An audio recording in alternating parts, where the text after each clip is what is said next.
ranking the top 3 head coaching debuts. Now, we can rank it, then grade these guys' performances. Now, for me, my first one is, I really teetered with this one, back and forth with this one, because I wasn't sure who I wanted to go with. This one should be kind of easy, like obvious. I know who you're going to say, but I think it should be the other guy. I think Mike McDaniel had the best head coaching debut. Really? Okay, I'll tell you what. He was on my list, but I don't have him as number 1. I think, beating the Patriots 20-7, fourth and 7 in the second quarter, going for it, having Jalen Waddle run a crosser and then Tua hitting him for a touchdown in stride. I think, like Tyreek Hill said, it took a lot of guts to do against the Patriots. To carry his nuts around. Absolutely. That was such a tough comment. Like Mike McDaniel, to me, I think he had the best head coaching debut, the first time a Dolphins head coach has won their debut since Nick Saban in 2005. Number 2 for me was Brian Dabel. That's who I had at against number Tennessee, 21-20. I was debating putting him 1 because I think out of all the head coaches, he was the only one put in a nail-biting situation, having to make a gutsy call that if it didn't go his way, he's going to get criticized and scrutinized for. And it ended up working. He ended up trusting his player, seeing how Saquon came out with 194 total yards and a touchdown. I feel like he had a large role in scheming up Saquon. Absolutely.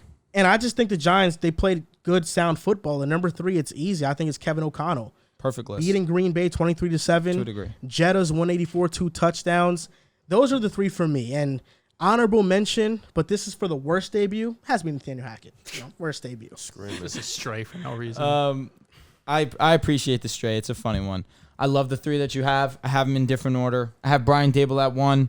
I have Kevin O'Connell at 2. I have Mike McDaniel at 3. The reason I have Mike McDaniel at of course, you have to have McDaniel in the top 3 at the minimum. McDaniel was great. I just look at this wasn't a dominating win to a degree. I mean, you look at the Patriots. We all sat here and understood this Patriots team is not the same. But, of course, we can appreciate how the offense looked. There were a couple miscues, one throw in particular I look at but I wasn't sure if it got tipped or not. That ball that you put up that said that to Zach Wilson, whatever the hell you said. It got tipped by Magic. I actually saw, I forgot who it was. It might have been Dolphins beat reporter. I think Tua was expecting Tyreek to run a curl route there. Because on the other side of the field, deep. On the other side of the field, I don't know who it was, Cedric Wilson, Waddle, whatever, ran a curl route. And if Tyreek ran the same route, it would have been right on the numbers. I think it was miscommunication. Because there was another throw where Tua had time just out the wazoo, and he kind of threw it, but kind of like threw it low to lead Tyreek Hill. Tyreek Hill wasn't able to bring it in. I saw people criticizing Tua for that one. These are the throws you got to make, but I thought that was perfect ball placement. There's 2 defenders sitting back there. You hit Tyreek Hill on the underneath. I thought that was really well. But overall, for Mike McDaniel, let's not get too into Tua. I'm sorry. I start thinking about Tua, I get all excited. But he executed a perfect game plan. I just look at a Kevin O'Donnell that went against the Packers, who we all have as O'Connell, I apologize. Who we have as being potential top 3, top 4 in the NFC, and for them to be as dominant or look as dominant as they did, for Jettis to be schemed as open as he was, that's all credit to O'Connell. Now, number 1 for me has to be Brian Dabel. He executed one of the most gutsy debut head coaching plays I've seen in my lifetime.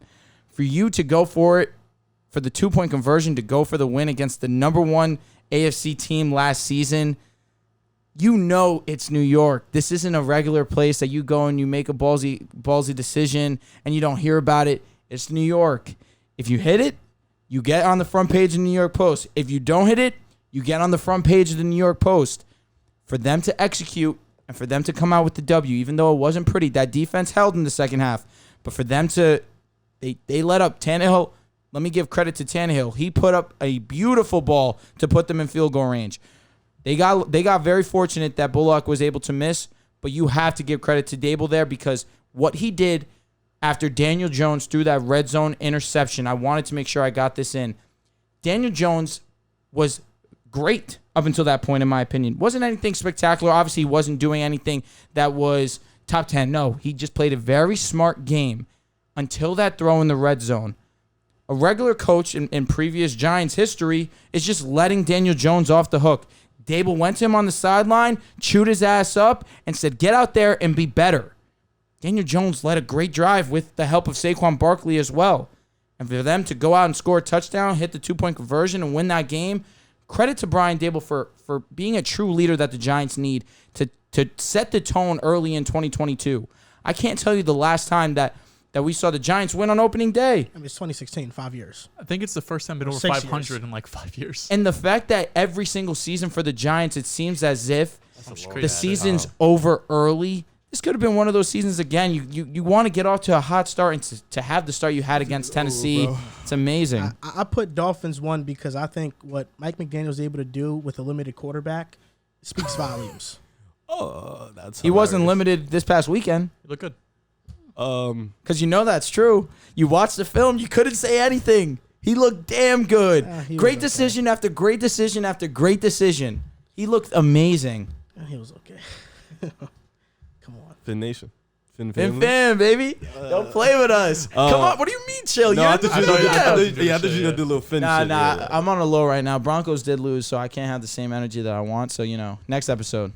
Okay. For me, I got a 1, Kevin O'Connell. I just think the way he was able to scheme for Justin Jefferson, put him in a different opportunity. The defense, the front seven, the way they was able to play, I thought was really impressive. For me, number 2, Brian Dabel. I think the way he schemed for Saquon, the way, I'm giving more praise to the coaches who picked up big upset wins because I think the team, I think a lot of the credit needs to be thrown to these coaches for picking up these big-time wins man. To start the year off. Even though it's week 1, they might not win another big-time game. The fact that they came out, they played tough. Same with the Giants. I think we all picked the Titans to win. Most of us picked the Titans to win. Don't agree with y'all. We didn't expect Saquon to come out and damn near rack out 200 yards. I thought that was impressive. And then for me, number 3, Matt Eberflus, that's how you say it? Eberflus. You got to put him up there because what he did in that weather, in that circumstance, against the Niners, the way he was able to galvanize the troops and get them a win for them. Yeah, great word. Able to get them that win in that type of environment. Even though he might not win another game, that team is still horrible. The fact that he was able to do that and play a good game, coach a good game, I think I got to put him on this list. The defense played great. We are going to be giving away NBA 2K23 Legendary Editions to a couple of you guys, and all you have to do is sign up for Boom Fantasy, deposit $10, which is you're putting in $10 to get a $150 game. On top of that, you play Boom, you can double your money with your deposit. So you can make money 40 times with long shots. Yeah. So if you want to join in the giveaway, then sign up for Boom. The link is in our bio. But ensure that you guys make that $10 deposit. That's the only way that you gain entrance into this raffle. And based on who wins, you guys tell us what version you want, the Legendary one, Dreamers Edition, which console, or you want it for PC. It's up to you. But I think that's a great deal. Maybe we'll go on live on TikTok for the first time. And NBA 2K23, I heard it's great. I heard it's looking great. Riv, confirm, deny? Fire. That's tough. Just make sure you use our link, because if you don't use our link, we don't know that's where you're coming from. We don't know you're coming from. Pick a side. Link in the description. Link description or the bio. My number 1's Kevin O'Connell. I don't think it's that close. I think this was the best win win on the entire slate of week 1. You have to think, this is a Vikings team. This is Seahawks over the Broncos? No, this is the best win. What the fuck? What are you talking about? The Giants right now. This is the best win. The Seahawks have the best win. This is the best win that actually matters. Oh, okay. Okay. The Seahawks does that's matter. the only. This is the best win that matters. Okay, fair. If you want to do Seattle, Chicago, because they were upsets, Giants, Steelers? That's fine. Steelers. This is the win that matters because the Vikings. Overreaction NFC Championship. This is a team that could go to the playoffs. I've been saying that since the No, but he's saying that it was that your was your overreaction. statement. Yeah, I know. You just saying NFC Championship? I've been saying the Vikings can go to the Super Bowl since No, but his overreaction today, the will overreaction make topic it. was the NFC Championship. okay. The Vikings are a team we're expecting to make the playoffs, win a playoff game. These other teams, not so much. Why can't the Giants make the playoffs? Stop. The Packers have ran this division. For the last 10 years, the Packers have won 7 times. This is a Vikings team who is used to losing to the Packers, to not competing in this division, especially over these last few years where Aaron Rodgers has been playing probably his best football in his career. He ain't throw us into to North opponents like 2019. Yeah, and some like crazy shit. This is arguably the last 2 years Aaron Rodgers' best football ever, playing in his late 30s. He's had the best wide receiver he's ever had with Devontae Adams. They go from McCarthy, who was whatever, to LaFleur, who looked like a clear upgrade, one of the better running games in the league. It looked like for the Vikings, there's no end in sight. The Packers are going to keep running this thing until Aaron Rodgers leaves. And then Davante Adams gets traded. And there's a little creak in the door for the Vikings to really shoot through and take control of this division. And week 1, they go out and they have a phenomenal performance offensively, defensively. You force interceptions from Rodgers for the first time in 3 years. You have Justin Jefferson, I already thought was the best receiver in the league, solidify himself at least week 1 being the best wide receiver in football. That's why I think it was the best win this season, why I give Kevin O'Connell number 1 on my list. Number 2 is Brian Dabel. Him and McDaniel were my 2 favorite hires out of all of them. I thought he was someone that could come in, change the culture in New York. I didn't think it was going to be this quick. I thought it would take some time. I still don't think the Giants are going to make the playoffs or anything like that. But I think he's proved that, like the Lions from last year, they're going to be competitive. They're going to be in games. They're not going to roll over all the time like we saw last year with fucking Mike Lennon doing a QB sneak on 39 your own 5-yard line. That's not going to happen with the Brian Dable-led offense. Sure, you made a great point with Daniel Jones on the sideline, chewing him out. But I think what's important is in the locker room after, he was in there dancing. He was in there getting hype with them after a huge win. That's important in the NFL. A lot of these great head coaches, not all of them, these old school, hard-ass type guys. There's a lot of guys that you have to be able to choose someone out, but also celebrate in the locker room, have that type of connection with them. And last is Mike McDaniel. Is that crazy? What are you talking about? No, that was fine. Oh, I saw him laughing. Lastly was Mike McDaniel. The Dolphins used motion on 74.6% of their offensive snaps. Second most in the league. Tyreek got involved often. Finally. Gotta do what you gotta do. Tua was Tua. High completion percentage, took care of the ball. 70%. He had some bad 270. ones, No, he didn't. He did. He had one. Actually, you're 100% right. He almost threw a pick. Yeah, the right. Tyreek failed him out. He had a few. Oh, no. I wasn't even thinking about that one. That one was You're bad. right. Tyreek It wasn't bad. I mean, he had a couple. He had a few few. bad one ones. ball. I'm nitpicking, Correct. but he had a few bad ones. It was on the right side of the field. He kind of threw it. The defender just dropped. This isn't Tyreek did elite shit. We all expected. No. That one-hand catch was ridiculous. We all expected Tua to have a pretty good statistical season. That's correct. Not what and now Tua's 4-0. I don't want to hear it from you. Yeah, Tua's 4-0 against Belichick. Yeah. But these next 3 games, Ravens, Bills, Bengals.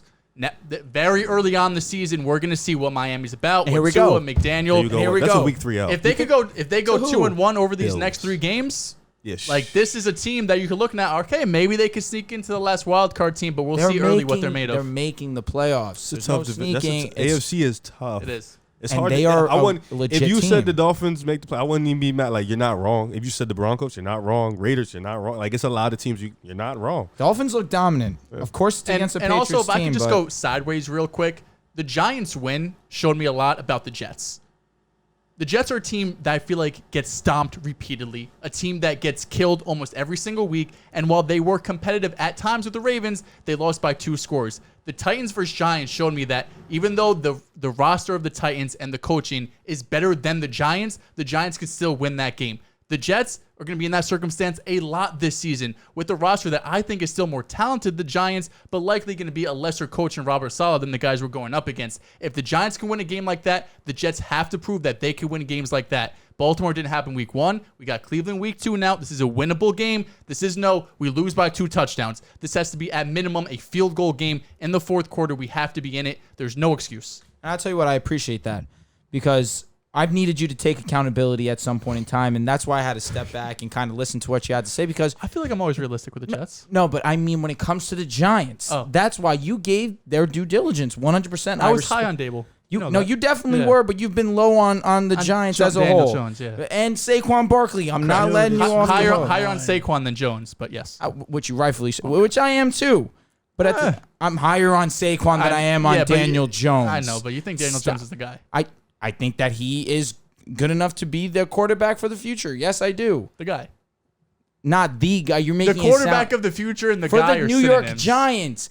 Eli Manning wasn't Eli Manning when he first started. I'm not saying that he's Eli Manning either. I'm saying that he could still be solid enough to win ball games. And we saw it against Tennessee this Sunday, man. Daniel Jones has moments. I've admitted that. Last year he had multiple good games early on the season. He's just dealt with turnover problems and injury problems.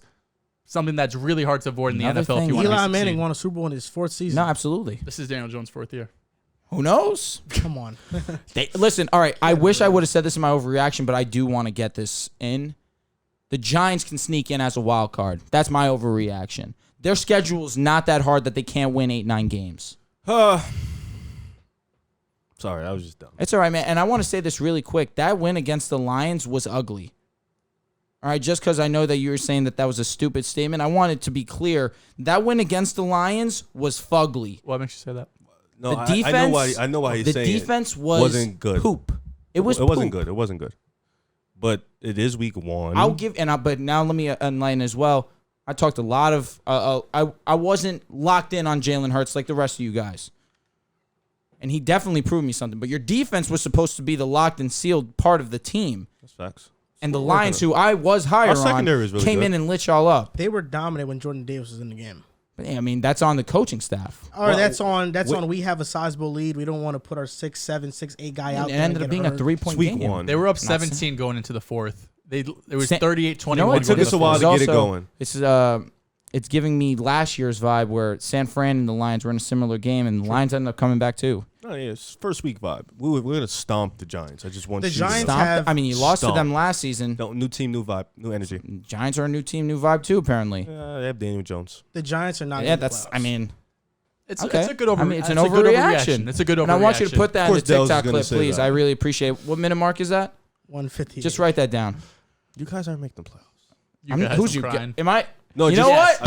G-Man! I'm only saying you guys because you're like. Let's I don't feel like saying. I'm just gonna say you guys. You know what? I'm in, man. You guys aren't making the playoffs, but you'll be very entertaining and competitive, and that's what you want. So what about Matt Eberflus, Dennis Allen, and Lovie Smith? What grade would you give those guys?